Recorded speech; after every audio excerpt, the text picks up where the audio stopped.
मनुष्य में देवत्व के उदय का आवाहन करती रहती है। इस संसार में अनेक धर्म, उतने संप्रदाय हैं। परम पूज्य गुरुदेव के शब्दों में मनुष्य के रूप में भगवान के पास 3 विभूतियाँ लाए हैं, लेकर आए थे, जिन्हें शरीर, मन और भावनाओं के नाम से पुकारा जाता है। शरीर का बल समशक्ति के रूप में आवश्यक होता है। अपनी यह धरती अपने इतने नायाब स्मारकों न गगनचुंबी भव्य प्रस्तरों को भरी पूर्ण नजर आती है, जिसके पीछे कई स्तर इंसानी परिश्रम का श्रेय दिया जाता है। शारीरिक बल के ऊपर के स्थान में बुद्धि का बल है। महात्मा गांधी शरीर की दृष्टि से बहुत मजबूर न थे, परंतु उन्होंने मनोबल और बुद्धिबल में अंग्रेजों के देश छुड़ाने में मजबूर किया।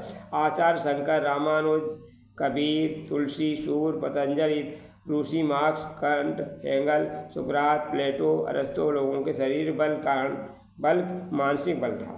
वर्तमान स्थिति में सबसे दुखद घटना यह है कि मनुष्य इन तीनों विभूतियों के स्तर पर लड़खड़ाता नजर आ रहा है।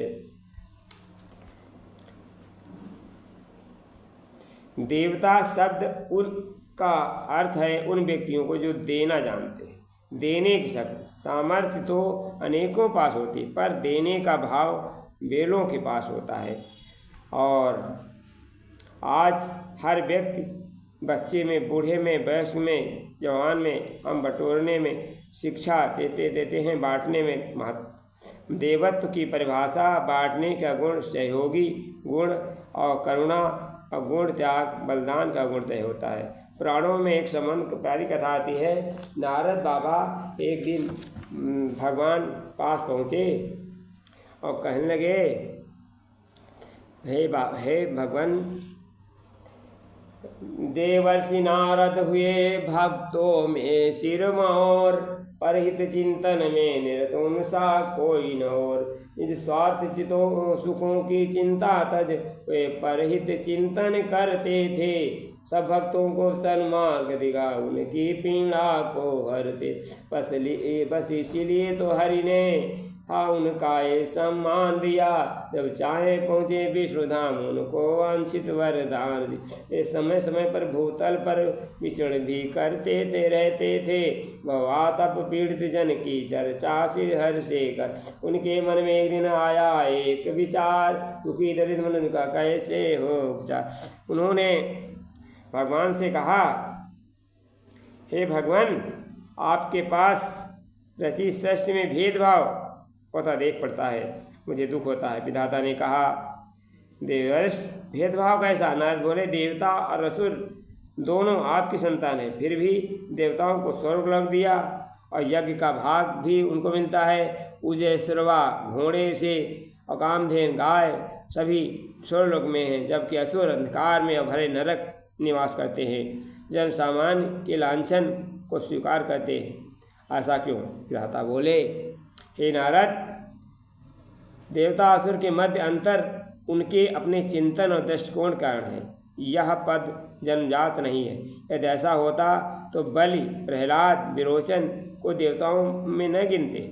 वे असुर कुल में जन्मे थे। रावण ऋषि पुत्र होने के बावजूद राक्षस में गिना जाता है। फिर भी तुम्हारे मन में शंका, तो एक बार देवताओं और दान और असुरों को भोजन के लिए बुलाओ। दोनों बुलाए गए।